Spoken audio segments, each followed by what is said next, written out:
Hey budget gardeners, Vita Loki here. Join Winnie and I as we do an early February gardening question and answer video. So let's go.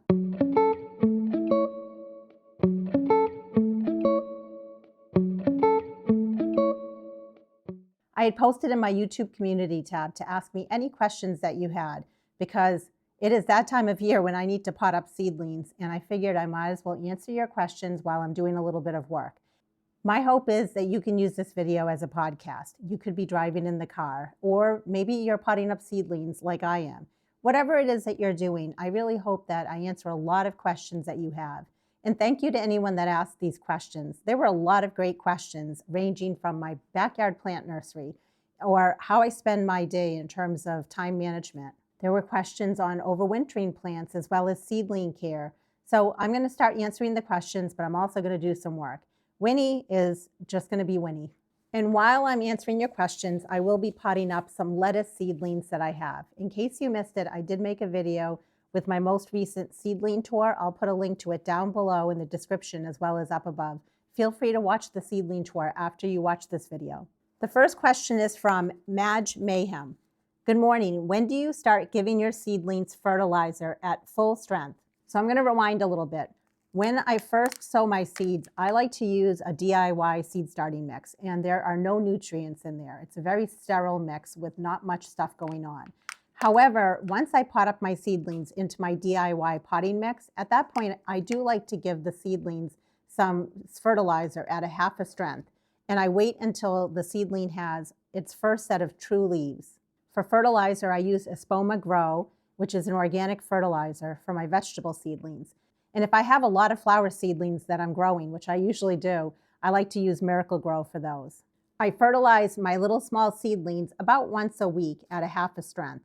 And I continue doing that until the seedlings have at least 3 or 4 sets of leaves on them. And that generally falls around the same time when I'm potting the seedlings up from, let's say, a small 6-cell pack to a larger 6-cell pack, or from a small 6-cell pack to a 3-inch pot. It usually happens when I have a nice sizable seedling. At that point, the seedling is almost like a small plant, and it can handle a full strength of fertilizer. The next question comes from Cindy Davis. Hi Vita, love your videos. Thank you, Cindy. A couple of questions. Do you use a thermostat on your seedling heat mats? What I'm going to do, Cindy, is I'm going to answer the questions in little pieces at a time. So I do use seedling heat mats, and I have a video that goes into detail about seedling heat mats. I'll put a link to that video down below. But when it comes to my seedling heat mats, I have one that has a thermostat on it, and then I have many that don't. Some years I've used the thermostat, some years I haven't. I'll be honest, when I use the thermostat, there's a little bit more maintenance, a little bit more work involved because I have so many different seedlings going on, and they all have different temperature requirements. It can get a little bit overwhelming. And not only that, when it comes to putting the probe in, I find that it's a little bit work. And I'll get into that in more detail because someone else asked a question about seedling heat mats. But I guess the main thing I want to say is this year I'm not using a thermostat. I do know generally it is recommended to use a thermostat when you're using a seedling heat mat. But I'm not using it this year. I have used it in the past, and hold on to that question because I'm going to answer it in a little more detail because someone else also asked a question about seedling heat mats. And then Cindy's question continues, if you do use a thermostat, how do you place the soil temperature probe without displacing the humidity dome? So let's just say that I have this tray here, and it has a whole bunch of pots in it with seeds in it. None of the seeds have germinated. And then I have a humidity dome on it. It's on a seedling heat mat. In the past, I would put the probe in one of these pots. What I didn't like about it, which is I think what you're running into, is I would have to take the humidity dome off. The probe would get in the way of my seeds. I just didn't like how that worked. So instead what I would do is take a different pot, let's say this 3-inch pot. This would also get placed on the seedling heat mat, and then I would put the probe in here. But what I found, Cindy, was this pot was getting dried out a lot because I really wasn't tempted to keep it watered. There was nothing in there but the probe. But to get an accurate reading for soil temperature, you want the soil to be wet, just like the soil here is wet. You don't want it to be fully dried out. It has something to do with conductivity and some science that I don't want to get into. So that's, I think, a big reason why I just got out of the whole business of putting a thermostat with my seedling heat mats. However, if you do a lot of research on seedling heat mats, they do say you should be using a thermostat, but I just start so many seeds and they all have different temperature requirements that I don't bother with the thermostat anymore. And then the question continues, also wondering how far ahead of last frost date should I start waking up my dahlias as well as my cannas? Thank you. The best suggestion that I have when it comes to waking up any of your tender plants that are tubers, bulbs, corms, is to do an internet search and go to multiple resources, not just one. For example, Longfield Gardens is a good one that you can check out because you want to start different bulbs at different times. And the best way that I can find that information is by doing an internet search. So when it comes to your dahlias, you want to wake those tubers up about 4 to 6 weeks before your average last frost date. Could you take the dahlia tubers and just plant them out in your landscape once your frost date has passed? You can definitely do that, especially if you live in a warmer area. But the climates that are very cold like mine, it's important to give those tubers a jump start or a head start because you, after all, want to see blooms before the frost hits them. So if you have a short growing season, you definitely want to pre-sprout and wake up those tubers about 4 to 6 weeks before your average last frost date. And if you're in these cold zones like zones 3 or 4, you definitely want to wake up your dahlia tubers even earlier, as early as 6 to 8 weeks before your last frost date. I won't go into too much detail when it comes to taking cuttings off your dahlias for the purpose of propagation, but if you do want to take cuttings and propagate your dahlias to make more free dahlias, which will eventually make more tubers for you, you can also wake up your dahlias earlier. So about 10 to 12 weeks before your average last frost date. If you have a long winter like I do and you're looking for something to do, I suggest trying to wake up even just one of your dahlia tubers. Bring it inside, put it in a pot and start waking it up. And then you can search on the internet how to take cuttings off your dahlia tubers. I do hope to make a video on that this year, but regardless, it's a fun thing to do for the winter months. When it comes to your canna lilies, you definitely want to wake those up about 4 to 6 weeks before your average last frost date. And you want to give them a good amount of heat to wake those guys up. In fact, they would be very happy in a soil temperature that's about 70 to 75 degrees Fahrenheit. And if you have a seedling heat mat, you can pot up your canna lilies and put them on the seedling heat mat. Just know that just like anything on a seedling heat mat, it's going to dry out faster. So you're going to have to be mindful of that and make sure that they don't dry out. The next question comes from Suzanne Beck. Hi, Vita.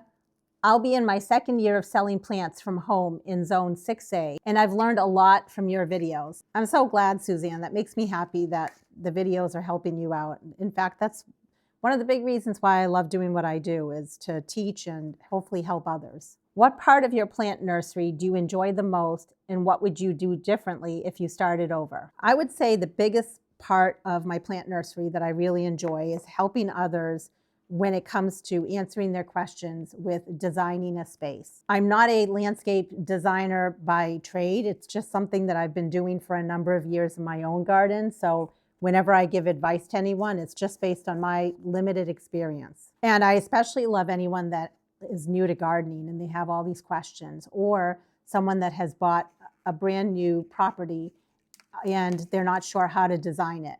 And then there are people that have come by that have moved here from a different growing zone, completely different growing zone.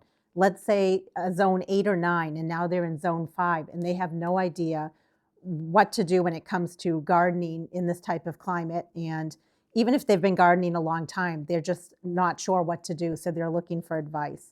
So of course, I love the fact that they're buying plants from me, but then I also like to give advice the best that I can on which plants would work best given their situation. And I usually try to ask those questions in advance before they come by to get plants, because otherwise it can take up a lot of time. And there are days when I have many people stopping by for plants. So I usually don't like to answer a lot of those questions on the fly the day of. I'd rather answer the questions in advance through email and then give suggestions on plants that they could utilize, and then they can tell me how many of each plants they want to purchase. Boy, there are a bunch of things I would do differently. So one of the things would be being better at labeling. That is something I lack in, I'm not good at, is having all my pots labeled. It's very time consuming, and I have I don't know how many. I have hundreds and hundreds of pots in my plant nursery. So to actually add a plant label in each one is just, it's just overwhelming for me. So at a minimum, what I try to do is before someone comes by to pick up an order of plants, I try to add labels in there so that they at least know what their plants are. Or at a minimum, when they come by to get their plants, I can quickly write the labels down and put it in there. And then at the very least minimum, I say to them, hey, when you get home and you're planting your plants, if there's anything that you're not sure of, email me, send me a picture, and I'll tell you what the plant is. And really, people are so wonderful and understanding. But I do wish I was better at labeling my plants. In terms of what else would I do differently if I was to start over, that's a tough one because I have a very limited space that I'm working in. So I really can't change the space. I can't do it any differently. It's not like I can make it bigger or lay it out in a different fashion. So it's more of the logistics of selling the plants and how I offer them to the customer. So another thing that I wish I could do differently in my limited space would be offering larger size plants. Some people like the price point and they like the smaller plants and they like the fact that they don't have to dig a very big hole. But then other people want that instant gratification. They want a larger plant and they're willing to pay for that larger plant. The problem is the larger the pot, the more soil that I need to, or potting mix that I need to put in that pot. And not only that, the more space it takes in my plant nursery.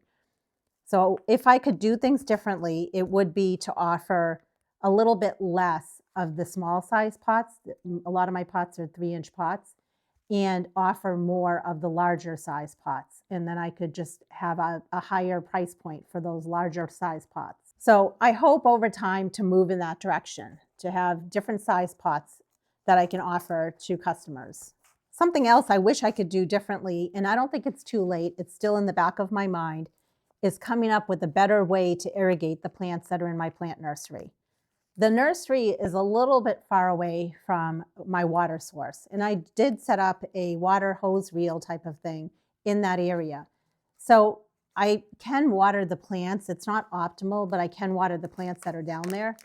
But I wish I could put a water spigot right down there. And when we had the irrigation people over a few years ago to do a little bit of work, they had asked me about that, if I wanted to add a line down there. And they said it wouldn't be too hard to do. So it's still in the back of my mind. I may have them come back and pay to have a water spigot down there so that I don't have to keep bringing the hose from up at my house down to the plant nursery. And for any of you out there that are selling plants, that's an important thing to consider, is your water source and how far away is it?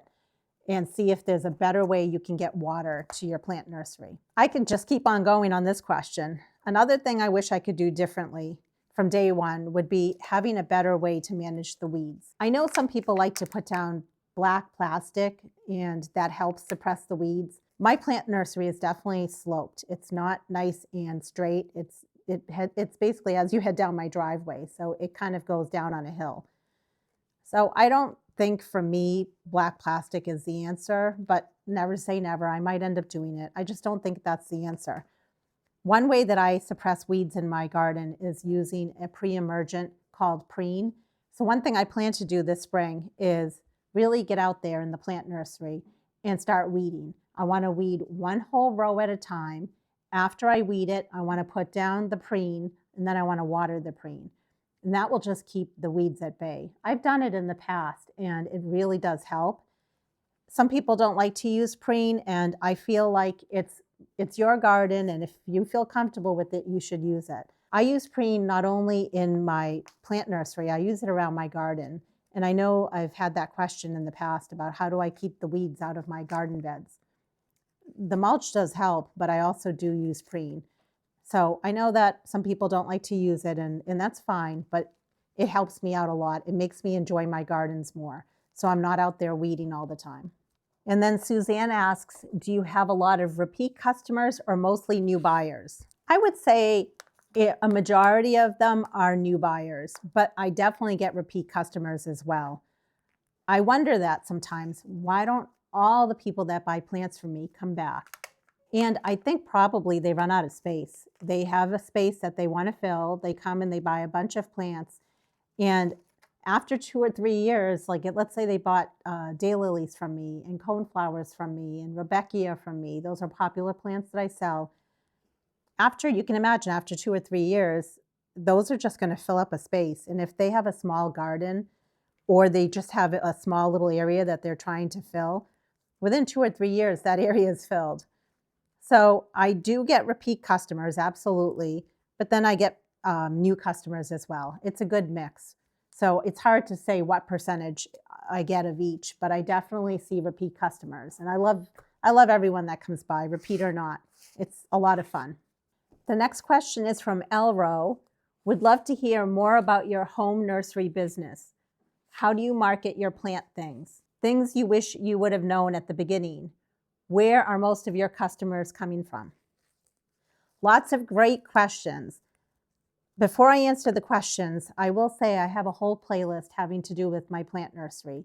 I even go into detail about lessons learned during my first year, my second year, my third year, as well as giving a tour of all the plants that are in my plant nursery. So for anyone that is new to my channel or for anyone that's thinking of selling plants, definitely check out that playlist. I will put a link to that playlist down below, and I'll also put a link to it above, because like anything on my channel, I typically don't refilm a lot of the content because I have content that's out there that's searchable that a lot of people can find. So when it comes to the plant nursery and answering a lot of those questions, they've already been answered in that playlist.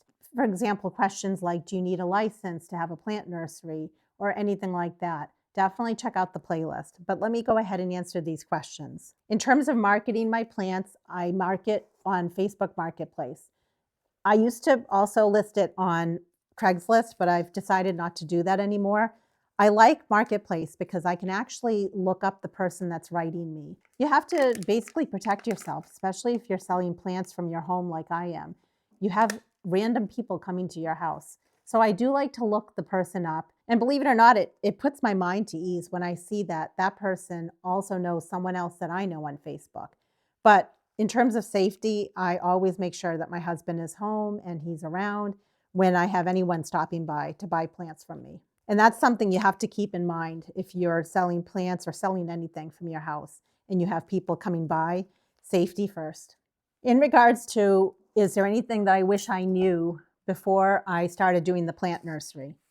I would say that I wish I spent a little bit more time researching what are some of the popular plants that people really want. And I say that like that would be great to know, but then again, I really just sell plants that I'm dividing out of my own landscape. I don't believe in going out and spending extra money on plugs. I never do that for my landscape, and I definitely don't want to do that for my nursery. I like to have it as low cost as possible. But it would be nice to have a general idea on which plants sell the best. So for right now, my nursery is just filled with plants that I've winter sown or plants that I've divided out of my yard. And then in a few instances, plants I've divided out of someone else's yard. But that's it. I'm not buying any special plants. And over time, I'm learning in my area which plants sell the best and which ones don't really sell.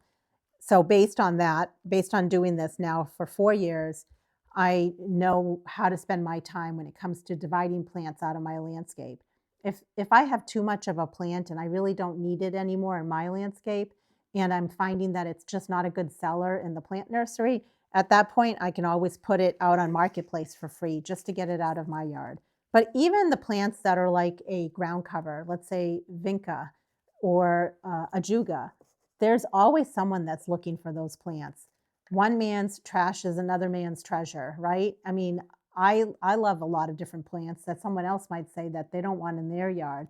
It's just the way that gardening works. So that might be something to consider. Just do your research on which plants sell and are very popular where you live. And it might save you some time and space with not selling plants that are not popular. And when it comes to where do most of my customers come from, a majority of the customers are local within this state, within New Hampshire. But then I definitely have customers that come from surrounding states. In fact, sometimes customers come from a number of states away because they're going to be in the area anyway on vacation. They found my listing on Facebook Marketplace, and then they want to stop by and pick up plants, even though they live a number of states away. It smells so good. These are micro tomatoes that I'm potting up, and I can smell the tomato scent. So good. Cynthia Hunt asked the next question. Hi, do you dig your winter sowing jugs out of the snow if they are covered, or do you just leave them covered? We had snow here in zone 7B and it has not melted at all because we're in a deep freeze and my jugs are under there for 10 days now. Believe it or not, Cynthia, those jugs will be absolutely fine. They are cozy, they are insulated, they are tucked in for the winter. The seeds that you have sown will remain dormant. They will not do anything until the time is right for them to want to germinate. All of my containers are also under snow, although I will say I have shoveled a path basically leading up to the containers because I still have lots of winter sowing that I want to do. And I want to put them all in that same area.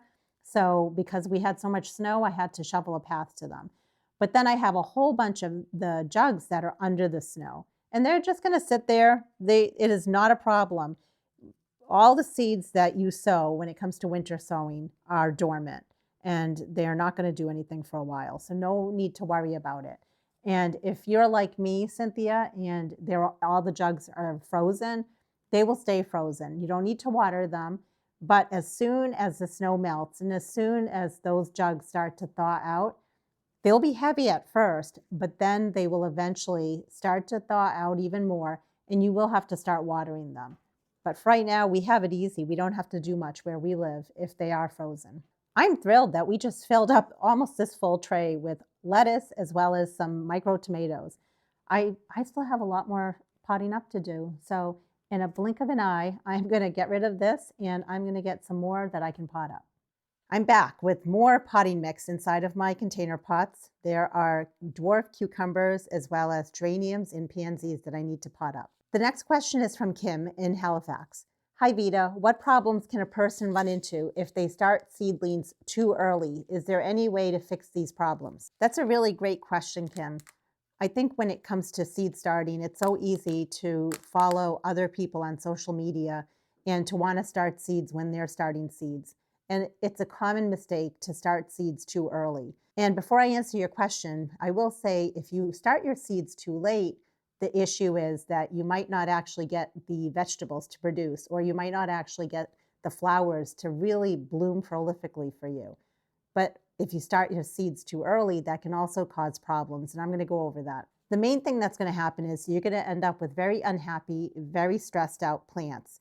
And one issue could be leggy seedlings. So for example, tomatoes.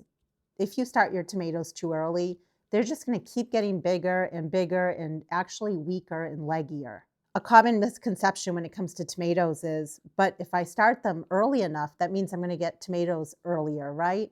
That's not necessarily the case. So one way to fix that, if you were to start, let's say, tomatoes early, is that you could plant them deeper. Not only when you're potting them up, but even when you plant them out in the landscape, you can just plant them deeper and they will be perfectly fine. Also, if you start certain plants too early, such as sweet peas, one way you can fix that problem of the plants being too leggy is just by pinching them. And that will encourage the plant to become bushier and not be leggy. Another issue you're going to run into if you start seedlings too early is that they're eventually going to become root bound. And what that means is in their little cell or in their pot that they're in, the roots are just going to be circling around and around, and it's going to cause a lot of issues for those seedlings. So one way you can fix that problem is just by teasing the roots and helping the seedlings so that they're not circling around. So when you're potting up seedlings and you're noticing they're root bound, just go ahead and gently tease the roots before you pot the seedlings up. Or if the seedlings are root bound and you're about to plant them in the landscape, at that time go ahead and just loosen up the roots a little bit. Another way to fix issues with root bound seedlings is just by putting them into a larger pot. So right now I have seedlings that are in 6 cell packs and they're starting to outgrow their cells. I could keep them in here, but again, those roots are going to start circling. I don't want that. So if that was happening, I could just, again, take them out, tease their roots, and just pot them up. Another common issue that you might run into if you start your seeds too early is eventually the nutrients that are in the container pots might get depleted. So you might actually have seedlings that are nutrient deficient. And then that could lead to stressed plants, which would ultimately lead to yellowing on the leaves. One way to fix that is to give your seedlings fertilizer. Another issue with starting seedlings too early is they are more susceptible to transplant shock. When you think about it, if you have a very large plant, and I'll just say a tomato again, but it really could be anything, and you're trying to put it out in the landscape, it can go under a lot of shock when it comes to the whole transplant process because it's just a much larger plant.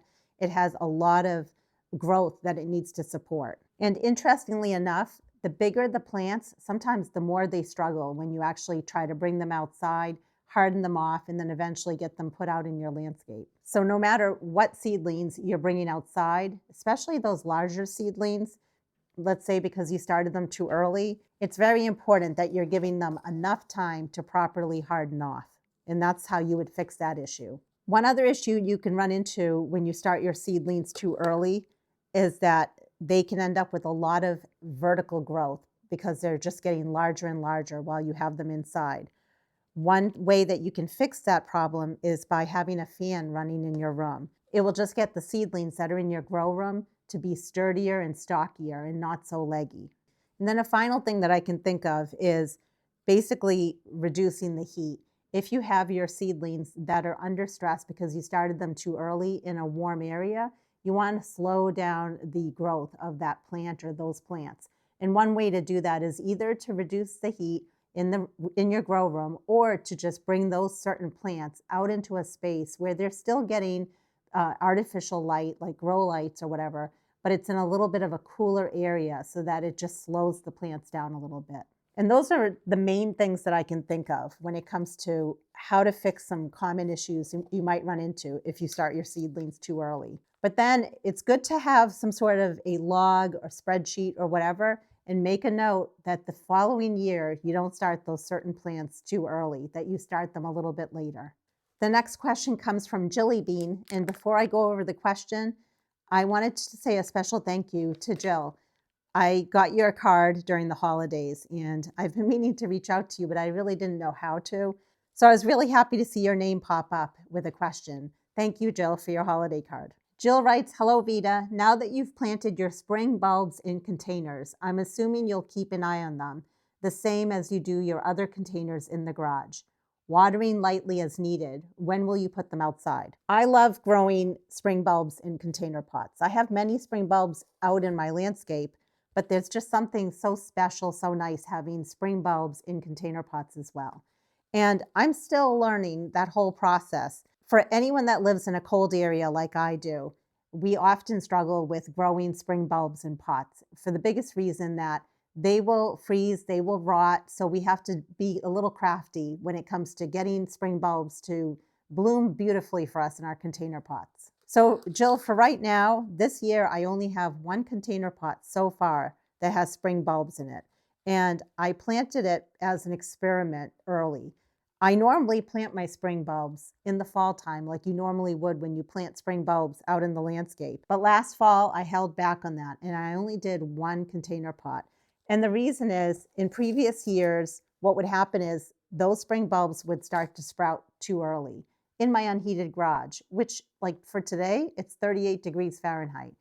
Unfortunately though, as soon as they start waking up and they start sprouting, they are looking for light. And I really should be putting them under grow lights, but I never have in the past. I could be bringing them outside, but I can't because what will happen is in their container pots, they are exposed to the freezing cold temperatures that we have outside. For example, this weekend, it's going to be, I think, -5 degrees Fahrenheit. And when you have spring bulbs in container pots and they're exposed to the cold, they're going to freeze, they're going to rot, and they're actually going to die.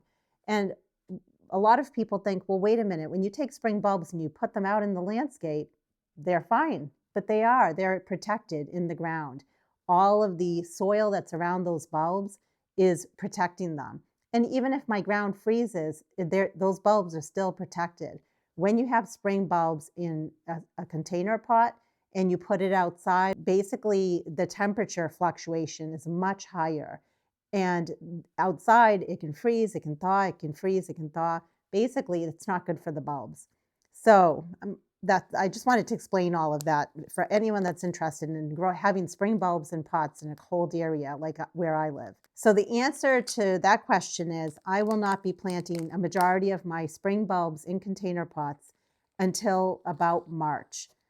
The bulbs are currently in my garage. They are automatically getting a cold period, but they're not potted up. They're in just paper bags, and they are waiting for about March, and then I will pot them up. That way it gives them a little bit of time to put on growth with their roots, for them to start taking off, and then I can start bringing them outside sometime around, I'm guessing, April or so. It might even be end of March, but I would definitely have to wait. I would have to watch the weather. And basically what would happen is if I bring the bulbs out too quickly and they're budding up and then they get hit by a freeze, the buds on them would die. So it's all about timing. And I feel like it just took me a long time to answer that question, but I think it's important to explain why have I not planted my spring bulbs in pots yet and why I'm waiting until about March. But for that one pot that's in my garage right now, I'm watering it lightly. It's not under any LED shop lights or anything like that. And it's in the coldest part of my garage. It's just barely starting to wake up. But I am very happy that I did not plant more than just that one pot. That's kind of my experiment pot for this year. And I say it's an experiment pot because in previous years when I did spring bulbs in pots, I put them towards the back part of my garage, which is a little bit warmer. This year with that one pot, I have it right towards the front of my garage, which is definitely colder. And I just want to see if it slows down the growth of those bulbs. I'm guessing sometime in early March, I'll make a video when I pot up my spring bulbs. And then when I do my tours in my garage, I'll make sure I show those bulbs as well during that time. But I am hopeful I will have a better year when it comes to spring bulbs.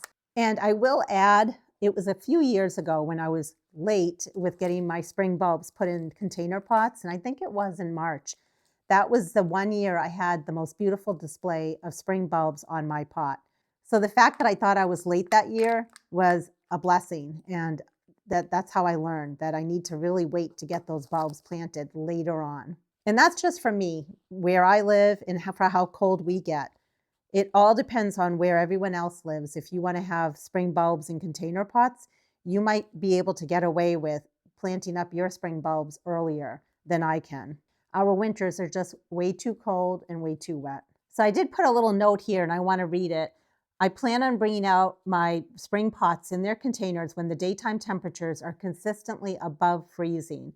And that should be, I'm guessing, sometime between mid to late March. And during the days and nights when a hard freeze is expected, about 25 degrees Fahrenheit, I absolutely will have to provide protection to those spring bulbs that are in the container pots. I can either cover the pots or bring the pots into like my unheated garage. And the whole reason for doing that is a hard freeze can damage the buds that have been formed on those bulbs. And then the next question from Jill is also, I really want to know how many hours of sleep you get a night.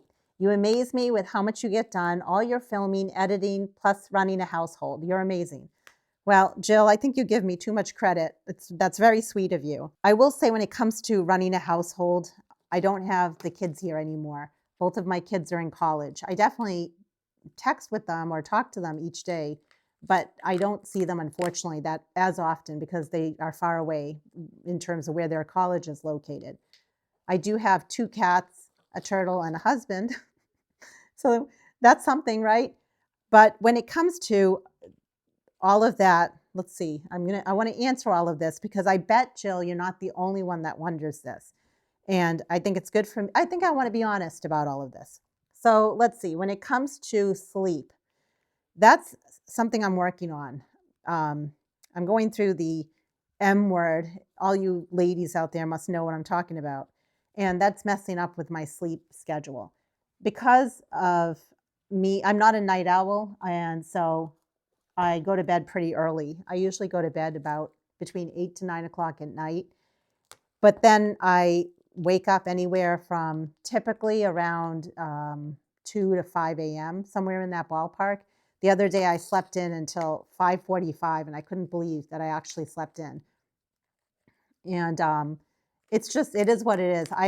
I don't view it as a bad thing. My schedule is a little weird. One day I actually even woke up at midnight, which I know some people go to sleep at midnight, but I don't usually go to bed that late. I go to bed pretty early. So what I'm getting at is I don't mind it for the most part. I don't take a nap during the day because of it.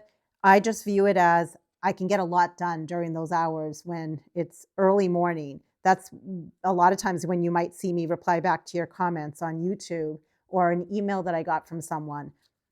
So, yeah, my sleep schedule is messed up because of the M word. Mm.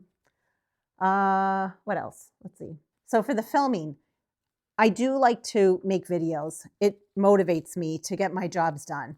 And I've been pushing myself to try to make a video almost every day, partially because there are a lot of things I want to get done, but I also, because it's winter time right now, I find that not only am I a little stir crazy in my house because I can't be outside, I'm hearing a lot of you that live in the cold areas that you're a little stir crazy in your house.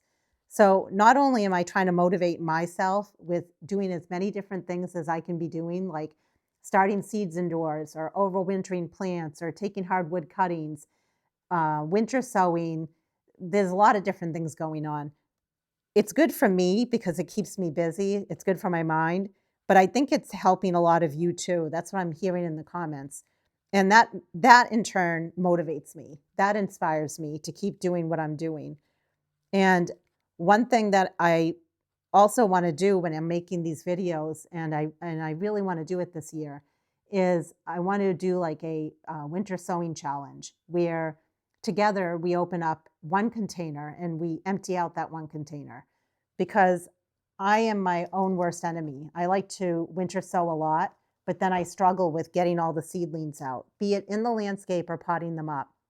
And I know that other people struggle in that area as well, because it's so easy to just create those milk jugs, but then, or containers, but then you have to actually do something with all those seedlings. So let me know in the comments if you want to join me with the winter sowing challenge and getting those winter sown containers emptied out this year, because I'm definitely going to be doing it for myself, and I'd be happy to make a video where we empty out a container together and we do another container together in a different video. And then we do another container. When it comes to the editing, I do all the editing myself, but I wanted to share this little tidbit in case you didn't know this about me. So I've been making YouTube videos for about 3 years. And when I first started making my YouTube videos, I was really scared. Even though I worked in computers, the technology aspect of it was a little scary for me because there were so many different pieces that I wasn't familiar with. So the first, I would say, 24 videos that I made, couple of things. I had a script, which a lot of times I like to have something that I can look at. It keeps me on task with what I need to talk about. But I also would print out basically a little, it's almost like a teleprompter. I would print it out and I would put it right next to the camera. And if you look at some of my very old videos, I actually challenge some of you to go back and look at my oldest videos, the first like 12 or so videos. It's actually embarrassing and kind of comical. You can tell I'm looking at the camera, but then I kind of look off to the side, and then I look at the camera, and then I look off to the side. It's because I'm reading my notes. And to take it one step further, my daughter was editing my first couple dozen videos because she loves to help me, and she wanted to just do that for me. Plus I was very happily giving it to her because it was just overwhelming and too much for me. But she's in college and she should be doing college type things. She shouldn't be editing mom's videos. So after about, I don't know how many videos it was, it might have been a dozen or so, I eventually took that back.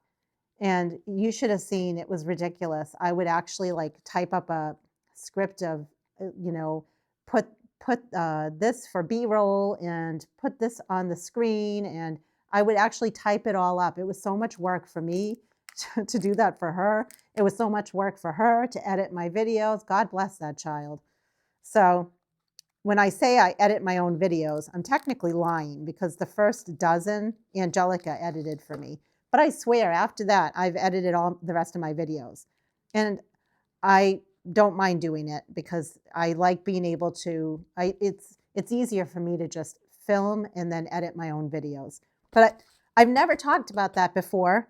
And because you mentioned it, I thought, or you didn't mention who does my editing, but I had to give credit to Angelica. So Angelica, if you're watching this, thank you. But I know my kids don't watch my videos. That's okay. I still love them. And they don't like and comment, but they did subscribe. So that's something, right? And then Jill, the final part about running a household. I talked about my pets and I talked about my husband. And my husband, so we've been married since 1997, and he's such a good sport. He eats all sorts of leftovers. I'm all done. Squirrel, I don't have any more pots. He eats all sorts of leftovers. So if I cook, I'll make enough for like 3 days, and that's what we eat. Or we eat out every so often, like the Wendy's Biggie meals, Biggie bag meals. If you don't know about it, check it out. My sister-in-law, Jen, I know you know about it. But yeah, for like $4 or $5, you can get a whole entire meal. It's a pretty good deal. So yeah, once a week, he treats me to a Wendy's Biggie bag meal. I'm a cheap date. So that's pretty much it about all of that. But thank you. That's very kind of you to say that about me. And I really enjoy doing all of this. But that's how I basically make it all work. But let me, before I finish that question, something else that I do in terms of making it all work with the indoor, outdoor type stuff is I do try to plan things a little bit, not for the videos, but for my sanity when I'm doing seed starting this time of year and it's getting crazy. Usually the night before, I will make up a batch of potting mix so that in the morning, my potting mix is cooled down and it's ready to go. Then in the morning, when I'm really tired and groggy and I don't feel like just getting going right away, I'll just sit here with my coffee and my pajamas on, and I will fill up a whole bunch of, like, let's say 3-inch pots or 6 cell packs, and I'll stage those. And then when I'm ready to film, those are ready to go. Or if I'm not ready to film, but I just want to do some potting up, they're ready to go. So I try to do things in stages. I try to think a little bit about it. So that's basically how I make all of that work in terms of my time management. Okay, that I answered that way too long. Sorry. I don't know how people do these question and answers and they just answer it in one bit. I can't do that. The next question is from Bibby, Bibi Shaw, but I know her as Bibby. And she has a YouTube channel. I know she likes to do a lot of shorts, but she also has some videos on there. So definitely check her out. It's I'll put a link to it down in my description. So she wrote, what do you enjoy cooking from the garden? Bibby, you're putting me on the spot. Now I'm telling everyone, I don't clean, I don't cook, I don't take care of my kids. I just garden and make videos. What do I enjoy cooking from my garden? Do you grow edible flowers for salads? When will you reveal your greenhouse? I'm considering getting one and I'm not sure how to best use it in the winter and summer. Hugs, Vita. Okay, so Bibby, first of all, what do I enjoy cooking from my garden? I like to eat raw vegetables. And okay, what do I like cooking with it? I love to take jalapeno peppers and onions if I do grow onions. Otherwise, I buy them. But I definitely grow the jalapeno peppers or even habanero peppers. And I like to slice it up and put onions on a non-pizza, which is just, pizza sauce. I buy the Walmart brand. It's cheap. And low-fat mozzarella cheese. Nothing fancy. Put it in my toaster oven on the pizza setting, and that's as fancy as I get when it comes to using my kitchen stuff in cooking. Yep. So no recipes on my channel, sorry. Do you grow edible flowers for salads? I do not, but I do grow pansies, and I could put it on my salad. I've seen people do that, but I don't even have a list of all the flowers that are edible that you could put on a salad. But I know, I'm almost positive pansies are one of them. Maybe nasturtiums are also. So I don't do it. I should try it though. I bet it would have like a little bit of a spice or a little bit of a taste, and I'm sure it would be nice. And seeing that I am growing the lettuce and I'm growing the pansies, I should try it, Bibby. When will you reveal your greenhouse? So if some of you didn't know, I have had a greenhouse. It will be now, I think, just over a year. It's been sitting in my barn. And prior to that, I did have some of those cheaper pop-up greenhouses. And I had those a number of years. I think I got rid of them like 3 years ago with the intent of buying a different greenhouse. So the ones that I had for a long time. I was using duct tape to keep them together, and they worked. But the one that I have that's in my barn is, it's nothing extremely fancy, but it's fancier than what I had before. When am I gonna get it put up? That's a good question. I'm hoping this spring, but it's not gonna be for these seedlings. I don't wanna stress myself out with, I have to get it up before then. The goal is to get it up sometime this year. So that's the plan for that. When I've thought a lot about the greenhouse topic because I see a lot on social media, people getting greenhouses, and some of them are really, really expensive. Personally, this is just my take on greenhouses. And this is just me speaking out loud or talking out loud. If you're new to gardening or you don't do a lot of gardening, really think hard if you need a greenhouse. For so many, I've been gardening, I think it's been 40 years. I helped my dad when I was younger, so I'm going to include that. I didn't have a greenhouse for a long time, and I got away with it just fine. I created beautiful flowers just fine.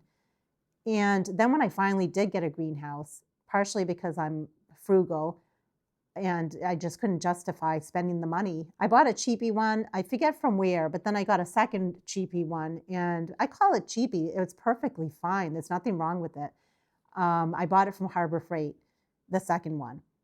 They did the job. And for me, my job was to be able to take seedlings from in here and bring them outside and let them harden off and protect them on those colder days where it's still getting warm in there. And if it wasn't getting warm, I could put a little bit of a space heater on those really cold nights. And honestly, I would recommend those greenhouses for a majority of people that garden. I really would. I don't think most of us need anything fancier than that. I get it. I see it on YouTube. People like to use it as an extension to their house, a place to sit, relax, have people come over, wine and dine. I definitely don't want that because I don't have anyone that comes over. I just have my cats and my turtle and my husband and my plants. So if I have a greenhouse, I just want it for me to go out there and dabble with my flowers. I don't foresee me using it much during the really cold winter months. So it doesn't, I don't know. I'll eventually show you guys the greenhouse that I got. And I'll tell you very quickly, it's something that basically I bought it for 50% off. I got it on Facebook Marketplace. It was brand new. And unfortunately, the person that bought it passed away. So his wife had put it on Facebook Marketplace. And it wasn't just one, it was 2 greenhouses. So I'm either going to just keep one and then sell the other one to recoup my initial cost, or I'm going to take one and then half of the other one because I can't use both of them on my property. I don't really have the space for it. So I'll eventually bring you along on the process, but I'm not looking to spend a ton of money when it comes to setting up these greenhouses. My main purpose for this greenhouse or for these greenhouses is a place for me to harden off my seedlings. And that's pretty much it. And possibly also if I wanted to do a little bit of filming, but I have other areas where I do filming where I'm very happy. So I'm not viewing it as an extension to my house for entertainment or for filming. Okay, the next question is from Michelle Sarko. Michelle says, "Hi Vita, look forward to each video. You inspire me." Thank you, Michelle. Question, how do you stay motivated and on task with so much going on in your seed starting and garden? Do you have a schedule for seed sowing and potting up, or do you plan your days organically? Thank you. I'll be honest, I really am not that organized. It might seem it because of the way that I do things, but I'm being honest when I say I'm not extremely organized. I have it kind of easy. I get a break from doing any outdoor garden work right now. If I lived in an area where I was doing this much indoor seed starting, but I also had all the stuff outside to do in terms of garden cleanup, it would be challenging. I would absolutely have to put together a list, and I would have to put some time inside and some time outside. But right now, I can't be doing really anything outside other than cleaning snow, which can take some days hours. It's not like I'm not doing anything outside. Anyone that lives in a cold area like me, you totally get it. Some days I can be out there for 3 or 4 hours shoveling snow and just cleaning up the whole property. But otherwise, most of my gardening right now is indoors. And I've mentioned this in other videos recently. I think it's 4 months out of the year are frost free for me. That means 8 months of my year have a frost, a possibility of a frost or a freeze. It's actually, it makes for a very small growing season, but as gardeners, we learn to deal with that. In terms of, do I have a schedule for seed sowing and potting up? For potting up, I don't have a schedule, but I did think today for this video, what can I be potting up? And I looked at the biggest possible plants, and that's what made me decide which plants I'm going to pot up, was just looking at them by their size. And when it comes to seed starting, I do have a Google spreadsheet and I keep track of it in there, but it's not very good at all. It's not, I know some other people are totally organized with their seed starting, that I'm not good about my seed starting schedule. I literally, the other day I was looking at my spreadsheet and I have a filter for when to start different seeds. So I clicked on it and it gives me a general idea on which seeds to start like now. And I look at that, but then the other day I looked and I had some seeds of like lantana. That's not even on my spreadsheet, and I know I should probably be starting those right now. So some days it's just on a whim. I'll say, oh, today's the day I'm going to start the lantana. I didn't have it in my spreadsheet. I really didn't plan for it, but I know I need to start it right now. So I'm not that organized, unfortunately. And although it would be nice for me to say, I wish I was more organized, I know myself and I know my limits and what makes me happy. And I think being a Sagittarius, I'm just kind of, I don't know, I just kind of do things on a whim and it works for me. But with that said, when I make these videos, I'm trying to keep on task with the projects that I do have going on. I want to make sure I'm keeping up with them. And I want to make sure anyone that watches my videos are keeping up with their tasks. That's a big reason why I won't just show you how to start the seed of a plant and then I won't bring you along the way. I'm really trying hard this year to show you the process of what comes next. And I'm realizing a lot of you appreciate that because I don't want to just succeed. I want you to succeed as well. So organically, together, we will get all this done, I promise. The next question comes from Patty. And Patty asks, if I want a good-sized 2 or 4-inch plant before my last frost date, when would you recommend that I plant petunias and impatiens? I want to start some things in full color since I am covered in about 2 to 3 feet of snow right now. I already started pansies, knowing I can set them out a little bit earlier than the rest. I'm near Syracuse and my last frost date is about May 4th, which is a few weeks before me, but I usually wait until May 15th just in case. So I'm glad that you started your pansies because you're right, you can put those out earlier. And I'm trying to be better about that this year. I'm not that good about getting those early plants out earlier. For whatever reason in my head, I just usually wait until Memorial Day weekend. But we can absolutely get those cooler plants out, but we have to protect them if it gets too cold for those plants. And you have to almost research each plant and how cold can it tolerate. So the pansies are great. I'm glad you started those. When it comes to the petunias, you want to start those now. I usually start them around February 23rd or so. So I will be starting mine pretty soon. And since your average last frost date is a few weeks before mine, you definitely want to start those. What I will say, Patty, is on my channel, I have a lot of videos on seed starting from like last year. Go through and just do a search on my channel and you click on the little magnifying glass, search petunia, hit enter. It'll show you the videos that I made on petunias. And in those videos, I usually will say how many weeks before your average last frost date you want to start the seed. Also, when it comes to the impatiens, I've already started those. You might have seen that. I started them, I think, last week. You want to start those now as well.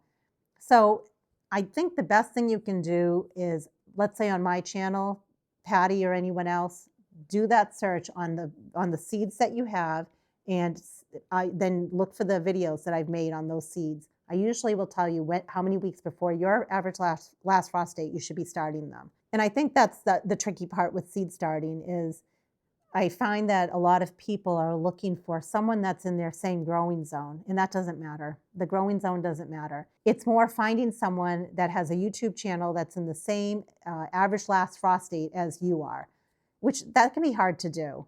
And even if you found someone that has the same average last frost date as you do, they might not be starting the same seeds that you're starting, Or maybe it's their first time starting that seed and they don't have any experience with it. I know that happens to me sometimes. And I'll usually tell you if it's an experiment because I've never done it before. So I guess what I'm getting at is find some people on YouTube, and it doesn't have to be me. I'm not offended, but find people on YouTube where you like their style and you like how they're teaching you how to start seeds, and really follow along with them and search their channel for the seeds that you have, because they might tell you how many weeks before your last frost date to start those seeds. And then they might tell you all the information you're looking for. Does the seed need darkness? Does it need light? Does it need a seedling heat mat? What does the seedling look like when it's time for it to prick it out? So find someone or find some people on YouTube where you really like their style. And even if they don't have the same average last frost date as you, it doesn't matter, as long as you are looking at their older videos or you're following along and you're saying, oh, okay, it's too late this year for me, but next year I'm going to look at this person's older videos and I'm going to follow along. That's the best advice I have with seed starting. It's a needle in a haystack to try to find that perfect YouTube person that's going to have all the seeds that you're trying to sow, and they happen to have the same average last frost date as you. Personally, I don't even look for a person like that. I just try to find people where I like the way they teach me and I can follow along very easily. I'm never going to get through these questions. Next one. This is from Amazon Girl. Hi, Danielle. Danielle asks, I have started 100 plus containers of perennials for winter sowing this year. Eek! Oh my gosh, Danielle. This is my first time winter sowing. Oh, when I read that, I was like, oh boy, Danielle, you need to follow that challenge with me, that one container that we open up at a time. But I don't know if I'm going to have 100. Maybe I'll do one and you can do two. I don't know. I think that's great though. I'm glad you're doing it. Many of those are natives and a few are, quote, not very refined cultivars. If I have a lot of success and a lot of seedlings, how and when do I, quote, pot up? What size containers along the way to overwinter by healing them in the ground as you do? And what size containers will I need next spring to continue to grow on? Wow, you're thinking about a lot of great things here, Danielle. I do not want to place them in the garden finished beds this summer.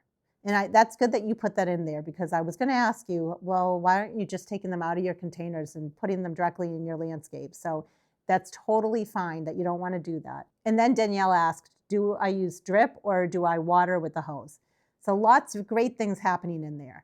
First of all, I think that's awesome that you are doing winter sowing this year. I know a lot of people are doing it for their first time and it's very exciting. And I really want to be able to do this process with you, Danielle, as well as other people. I don't want you to just think, that it's set it and forget it, and then magically you're going to have a whole bunch of flowers and you just plunk them in your landscape and that's the end of it. I know I see it out there a lot that it's easy to do. My experience is anything in gardening is not easy to do. It requires work, but it's well worth it in the end. I'll always say that in my videos. But with that said, I do love winter sowing for perennials especially. I would hands down winter sow my perennial seeds versus start them indoors, because they get the cold period that many of them need. So for potting up, I like to pot up my seedlings because I like them to grow on. And many times I don't like to just randomly put plants nilly-willy all over my yard.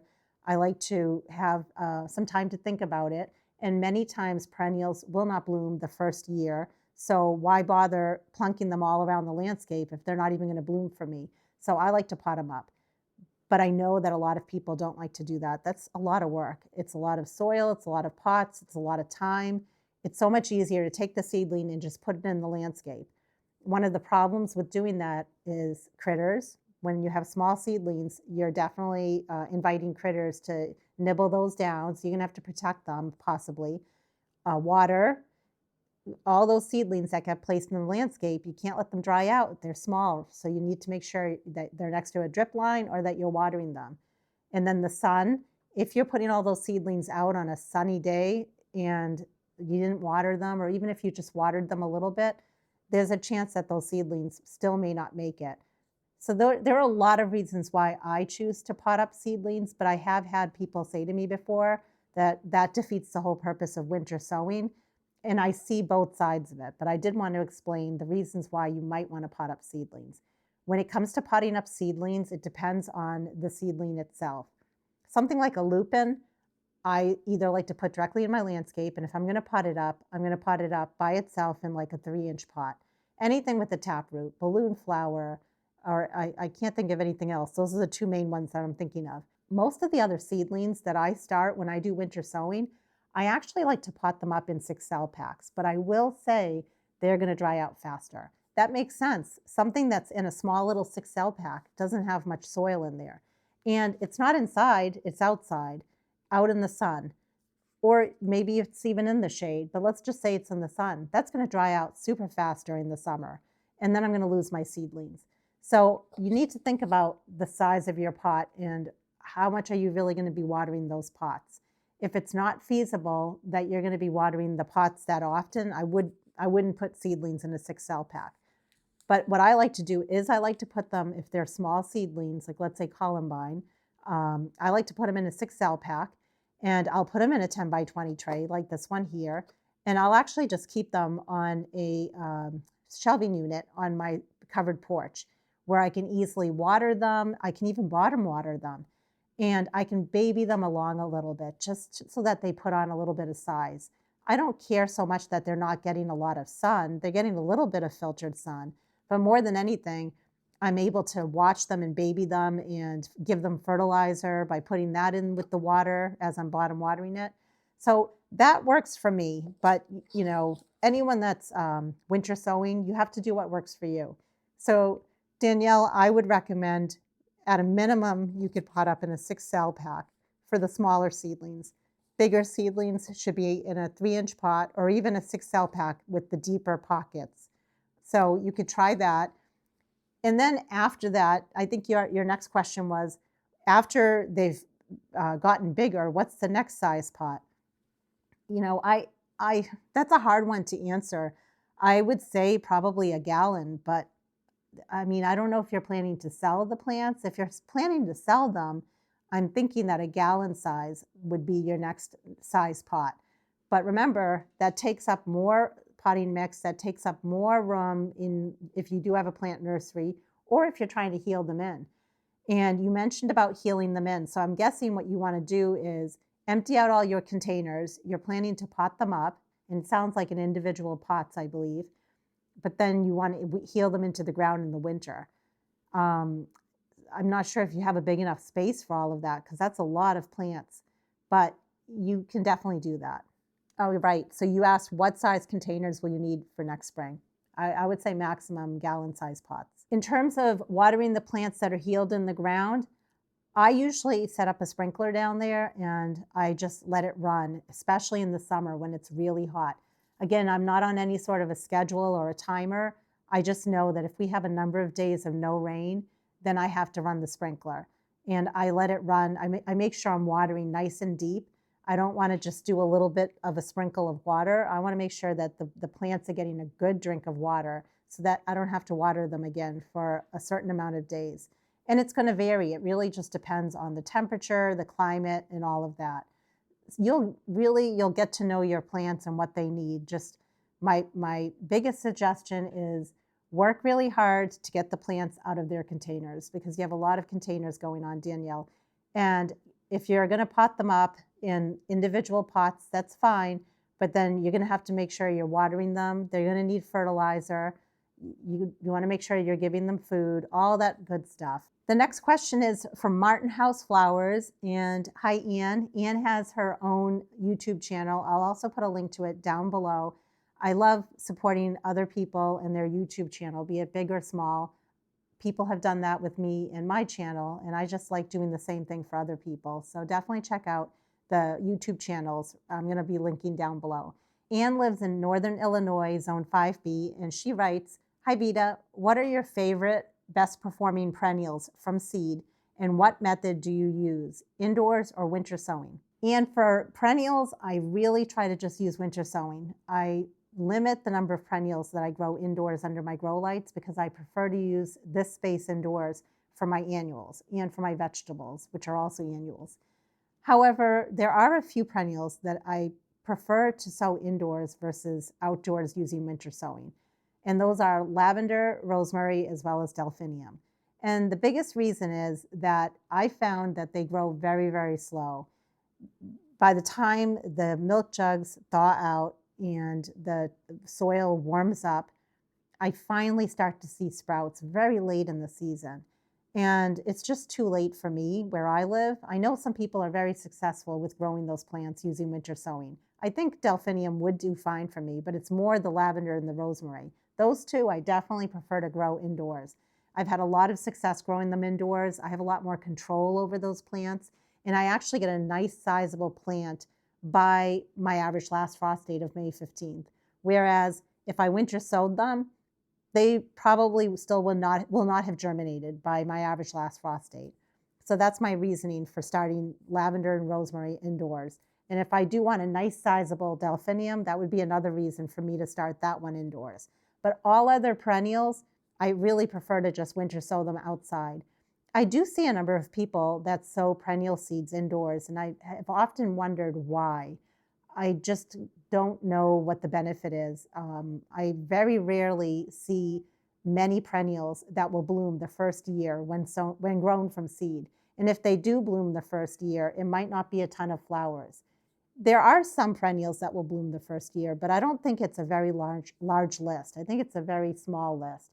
So for that reason, I would so much prefer to just winter sow most of my perennials outside and just be patient and wait to see the blooms the year after. When it comes to which perennials have I been most successful with when it comes to sowing them from seed, I would say sea holly or eryngium, absolutely.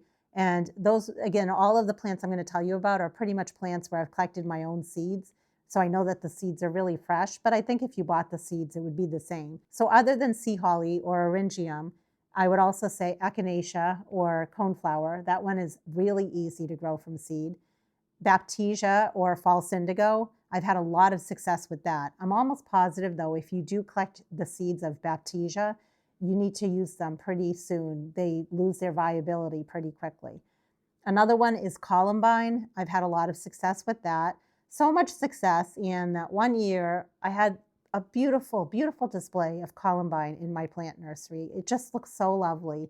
And I sold out of almost all the plants. And it was so sad because I really should be putting them in my own yard. I have so much shade. So one of my goals is to fill my own yard with columbine. And the same is true, I have this on my list, foxglove. One year I grew foxglove, and the one that I usually grow is a biennial. And it didn't do anything the first year. The second year, in my plant nursery, I had a whole row of foxglove, and they were all just starting to bud up. They sold like hotcakes. I sold every single one, and I forgot to keep one for myself. So foxglove is another one. I know it's a biennial, or it can be an annual. It's either an annual or a biennial, depending on which seed you buy. But nevertheless, that's a really good one that I like to grow from seed. And then a final one that I added on my list here was lupin. That's another great one that I've had success with, and I really like to grow from seed. There are a lot of others. Actually, I just thought of one more. I can just keep adding to this list. Anise hyssop. That's another really easy one to grow from seed. And another one I just thought of is penstemon or beard tongue. That's another one I've had a lot of success with. I'm sure I could think of more, but right off the top of my head, those are the ones that I'm coming up with. So now let's hear from Susan. I have a question in regard to winter sowing because I'm currently in this situation. I'm in Canada and I have perennials winter sowing outside in jugs. It has been freezing temperatures for weeks now. I hear you. It's been so cold here too. When you look at the map of the United States, it's like this one sliver, and that's what we're in. We're in that sliver. Everyone else is having a heat wave, and we are freezing. So then it goes on to say, however, tomorrow it is warming up to positive temperatures for a few days, then back to freezing temperatures.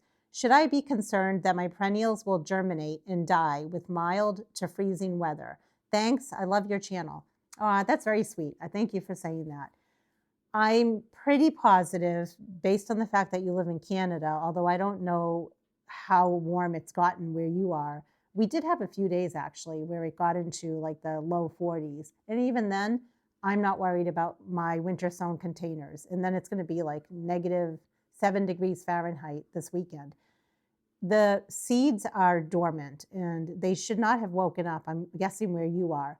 So if they haven't woken up yet, they're not going to wake up. They're just going to, the milk jugs, again, they freeze and they thaw a little bit, but generally those seeds are not going to do much because they're still asleep. I wouldn't worry about it, is what I'm saying. You should be fine. Just like me, I'm not worried about it. I have freezing cold temperatures. I have snow sitting on the containers. But then I get a day or two where the temperatures are above freezing. For me, that would be like, we have days that are 35, 38 degrees Fahrenheit for a number of days, but then it's freezing at night. Totally fine. Your containers should be okay. The final comment comes from John Wood. He says, how about an in-depth explanation on watering seedlings? How often, how much fertilizer in the water, how often for fertilizer, things like that. Great points there, John. So before I answer it, I know I made a video that has to do with bottom watering, how often, fertilizing. What I'll do is I'm going to put a link to that down in the description, and I'm also going to pop it up above.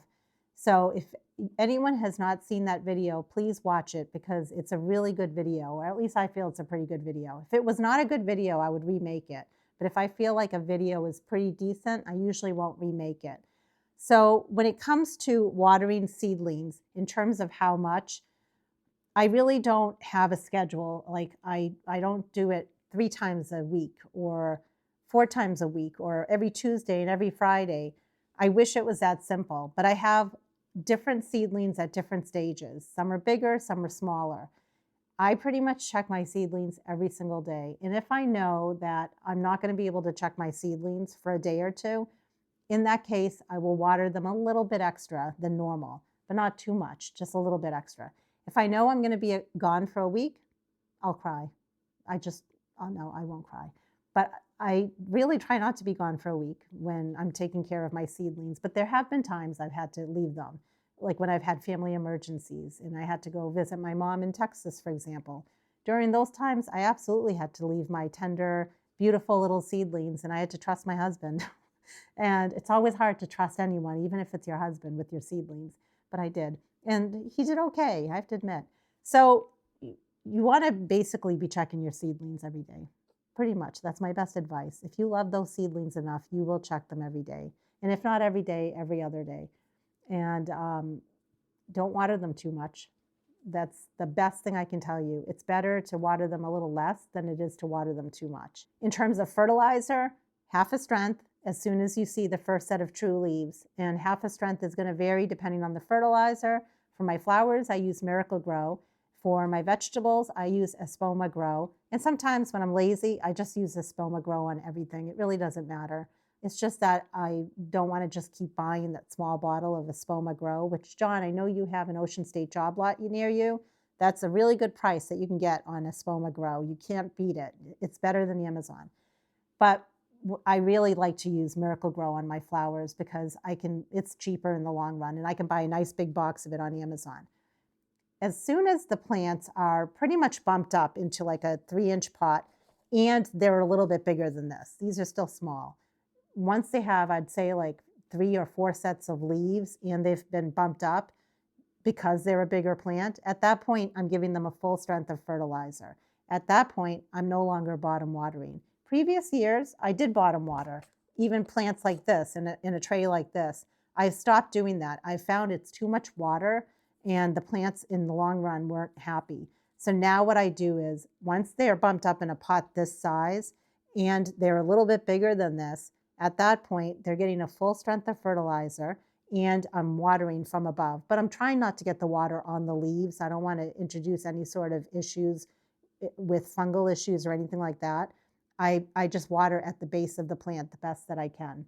And I do the whole pick up the pot, see how heavy it is. If it's pretty heavy, it doesn't need water. And if it's light, it needs water. I take each individual pot, each individual cell, and I basically see how much water is needed. I can see right now, this tray right here is dry. It feels light and the soil is light brown color.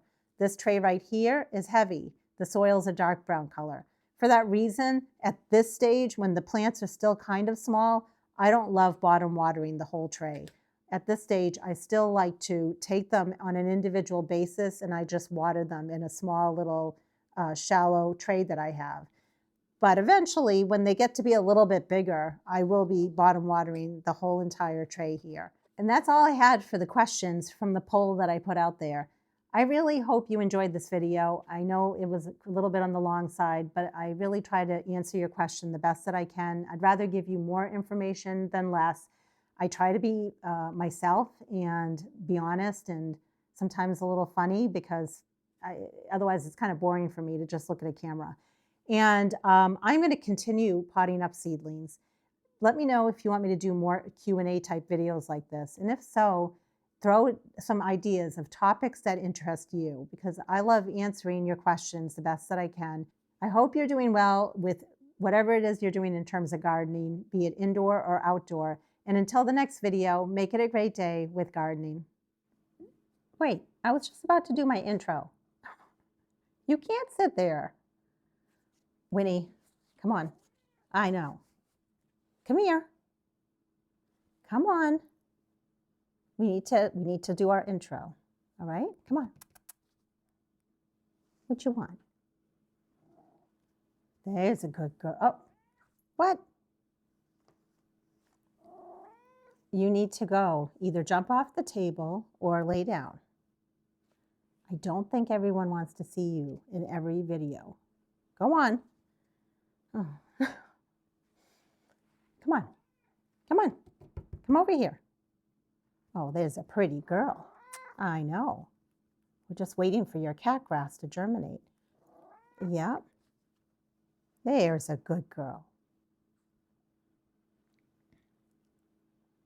Hey, budget gardeners, Vita Loki. Hey, budget gardeners, Vita Loki here. Join Winnie and I as we do an early February question and answer. Hey, budget gardeners, Vita Loki here. Join Winnie and I as we do an early February garden question and answer video. So let's go. I don't think I like that. Let's do it again. Hey, budget gardeners, Vita Loki here. Join Winnie and I as we do an early February gardening question and answer video. So let's go. I like that one. Did you like it? Do you think they liked it? I think they liked it. My hope is perhaps you can use this video as a podcast. You could be driving in the car, or maybe that wasn't nice.